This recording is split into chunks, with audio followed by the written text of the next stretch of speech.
शक्ल नहीं पहचान में आएगी। कहाँ भाग रहा है इधर?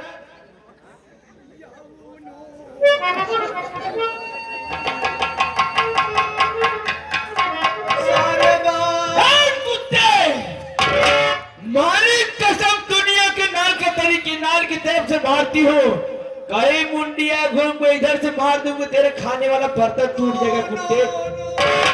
कहाँ भाग रहा है? कहाँ भाग रहा है? सरदार मैं आपको डर गया था देखकर। आखिर सरदार आप हो कौन?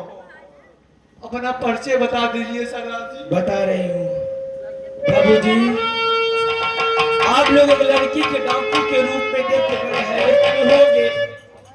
मैं कोई गैर नहीं हूँ, वही अमरपाल की बेटी अंजलि हूँ। आज दीपावली का त्योहार था, घर में बाबूजी माताजी त्योहार मना रहे थे। मेरी बहन खेतों में चारा काटने गई थी, मैं भैया के साथ खेत में दीपक जलाने गई थी। जैसे दीपक जला के खेत से घर आई, मेरे ही गांव का रहने वाला आजी का दुख प्रधान मेरे माँ बाप का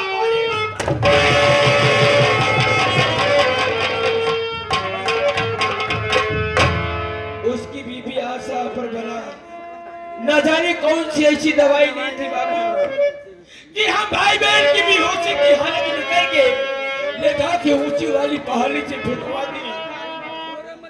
जब उस जंगल में मुझे होश आया, मैं बहुत रोई, बहुत गिड़गिड़ाई, मगर कोई सुनने वाला नहीं था। उसी जंगल के रास्ते में बैठ के रो रही थी। उसी रास्ते से डाकू को गिरोह जा रहा था। उस गिरोह के सरदार जी मेरे पास आए और मुझे उठा ले गए अपने अड्डे पे। जब मैं अपनी सारी कहानी बताई तो सरदार जी बोले कि बेटी, अपने माँ बाप को कातिल को मारना चाहती है तो आज से तेरा नाम अंजलि नहीं, डाकू शेरनी, डाकू शेरनी। अच्छा किया जुड़वा तूने इलाज बढ़ा दिया, तेरे कारनामों ने मुझे डाकू बना दिया। कायर बाप की कायर औलाद, खाई अपने मरे हुए माँ बाप की कसम, अगर तेरी हवेली को शमशान न बना दी तो मेरा नाम डाकू नहीं। शेर सिंह अर्जुनवा, घर का रास्ता तुम बताओ कि कहाँ रहता है, कहाँ सोता है, कहाँ खाता है? सरदार जी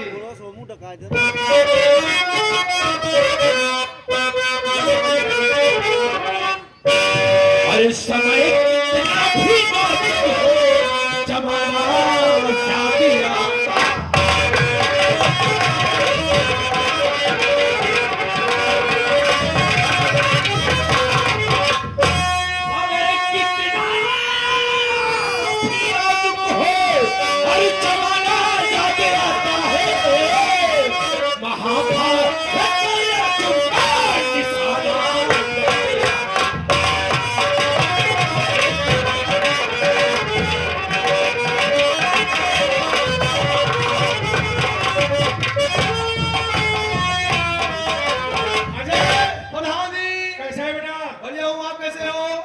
बढ़िया हूँ, काफी दूर से आ रहा हूँ, थका हूँ और मैं आराम करना चाहता हूँ। अगर कोई मिल गया है बोलना, प्रधान अंदर बैठोगे। ओके प्रधान जी आप बैठिए।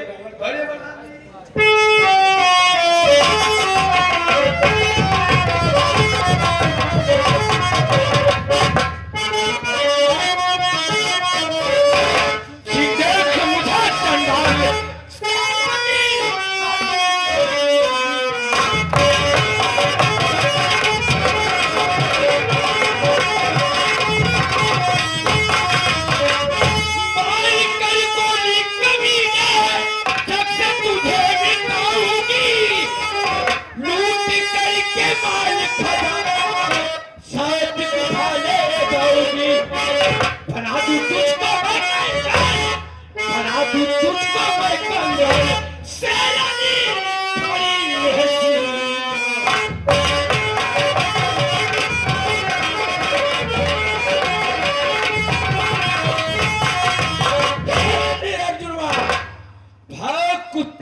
तुझे डाकू शेरनी दुनिया से मिटा के रख देगी। डाकू शेरनी, सबसे पहले बताओ तुम कौन हो, तुम्हारा नाम क्या है? तुम मेरी दुश्मन बनी हो। नहीं पहचान रहा है? वही अमरपाल की बेटी अंजलि हो। मारा था मैंने माँ बाप को। सबसे पहले बता, मैं तो तुझे पहाड़ पर से नीचे फेंक दिया था, ऐसे बच गई? हाँ फेंक दिया था, बचाने वाला वही धाकड़ लगड़ा सरदार है, तो हरदम बैठा रहता है। हरदम बैठा रहता है। कुत्ते अर्जुनवान भाग, तेरी हवेली को चारों तरफ से डाकू शेरनी ने घेर रखा है। हाँ तेरे मानो दूध पिला यार भाग जा सकता है मुझे मानो तू। शेरनी, तेरे आदमियों ने मेरे घर को घेर रखा है, लेकिन चप्पे चप्पे की पुलिस तेरी तलाश में है।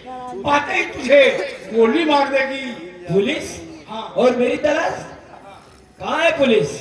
तेरे आदमियों ने घेर रखा है, और नजर उठा के देख, नहीं विश्वास हो रहा, वो सामने पुलिस आई।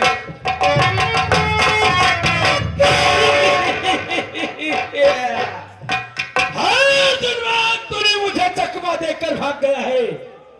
कायर भाई की कायर औलाद, अगर जब तक तुझे दुनिया से नहीं मिटा दूंगी, चैन से नहीं बैठूंगी, भाग।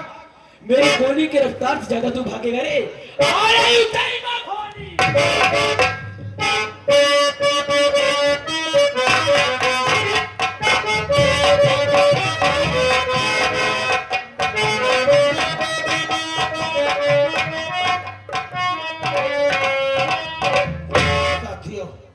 मेरा परिचय दो बाबू, मैं कौन हूँ, कहाँ करने वाला हूँ और मेरी कहानी क्या है। साथियों, मेरी शरीर पर वर्दी देखकर आप लोग हैरत में होंगे और सोचते यही होंगे ये तो अमरपाल का बेटा नील कुमार है, अचानक पुलिस वाला कैसे हो गया। तो साथियों, ये गरीब किसान का बेटा पुलिस वाला हो गया है। बहुत दिन की बात है बाबू, दीपावली का त्योहार था, लोग खुशियां मना रहे थे, चारों तरफ दीपक जल रहे थे, लेकिन मेरे घर में खूनों की होली खेली जा रही थी। मेरे ही गांव का प्रधान अर्जुन और उसकी औरत आशा बरबला खूनों की होली खेल रहे थे बाबू। मैं और मुझसे मेरी छोटी बहन नंदिनी जब खेत से दीपक जला के घर वापस आए तो क्या देखता हूँ, एक तरफ मेरी माँ की लाश और एक तरफ मेरे बाबूजी की लाश। की लाश पर गिर के भाई बहन रोने लगे और यही सोचने लगे कि भगवान आप त्योहार के दिन मेरे घर में कौन खूनों की होली खेला बाबू। तभी मेरी नजर अर्जुनवा पे पड़ी। साथियों, अर्जुनवा दोनों प्राणी मेरे दरवाजे पर छुप के खड़े थे। अर्जुनवा को देखते ही आग बबूला हो गया और दौड़कर उसके गिरिबात पर हाथ लगा दिया। मैंने कहा, अर्जुनवा तूने मेरे माँ बाप को मारा है, मैं तुझे मार डालूंगा। इतनी अर्जुनवा और उसकी औरत मुझे और मेरी अंजलि को बहुत मारे बाबू, बहुत मारे। मैंने कहा तेरे खिलाफ मैं थाने में रिपोर्ट दर्ज कराऊंगा साले। इतने अर्जुनवा न जाने कौन सी ऐसी नशीली चीज ली थी बाबू, वही सुखा कर बेहोश कर दिया। जब मुझे होश आया तो अपने आप को घने जंगल पहाड़ी पर पाता हूँ। वही रोने लगा, सोचा भगवान यहाँ मैं अचानक कैसे पहुंच गया। संजोग से उसी रास्ते पुलिस कमिश्नर शिवकांत की गाड़ी जा रही थी। मेरे रोने की आवाज सुनकर कमिश्नर साहब ड्राइवर से कह के गाड़ी रुकवा दिए और स्वयं उतर कर मेरे पास आए। कहने लगे कि बेटा क्या नाम है मुन्ना, कहाँ की रहने वाली, इस जंगल में थे। मैंने कमिश्नर साहब को अपनी सारी कहानी बताया। कमिश्नर साहब को दया गई, कहने लगे कि बेटा चल आज से तू मेरे साथ रहेगा। उसी वक्त अपनी गाड़ी में बैठा कर अपने निवास पर लिवा गए। जब उनके निवास पर जाता हूँ साथियों तो उनकी पूरी फैमिली वहां रहती, पूरा परिवार रहता है। उनकी मैडम जी जब देखी तो कहने लगी कि साहब इस बच्चे को अपने पास रख लीजिए।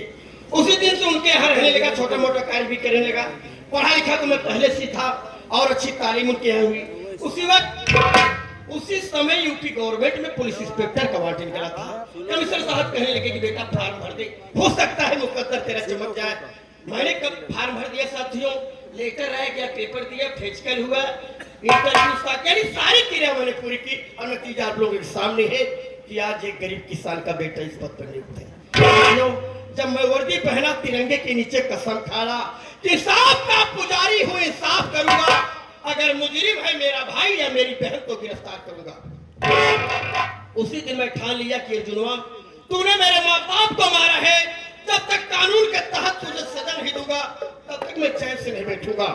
साथियों, मेरी दोनों बहन शायद नहीं इस दुनिया में, बहुत ढूंढा बाबू, नहीं बहुत ढूंढा मैं अपनी दोनों बहनों को। अर्जुनवा जब मेरे माँ बाप को मारा तो मेरी बहनों को कहाँ छोड़ा होगा। साथियों, मेरी पहली पोस्टिंग आगरे में थी, आगरे से हटा करके इसे इलाहाबाद में कर दिया गया। अब इलाहाबाद से भी मुझे हटाया जा रहा है, भेजा जा रहा है अकबरपुर। अकबरपुर थाना चंबल की तराई में पड़ता है साथियों। वहाँ डाकुओं का आतंक मचा हुआ है और ये डाकू शेरनी तो पूरे इलाके को हिला के रख दी है। उसी डाकू शेरनी को अरेस्ट करने के लिए मेरा ट्रांसफर वहाँ हुआ है और मैं भी वादा किया हूँ जब तक डाकू शेरनी को अरेस्ट नहीं करूंगा तब तक मैं चैन से नहीं बैठूंगा। साथियों, अब मैं चल रहा हूँ अकबरपुर थाने में, देखता हूँ मेरे स्टाफ के कौन कौन अधिकारी कर्मचारी हैं।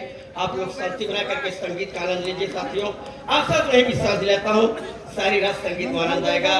साथियों, हमारे राम सेवक भैया का कहना था कि मास्टर साहब मेरे बाबूजी इस दुनिया से चले गए हैं, उनकी याद में कम से कम 100 गीत हो जाना चाहिए।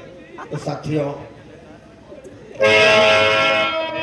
मात्र 5 मिनट का समय लूंगा, ज्यादा समय नहीं लूंगा बाबू।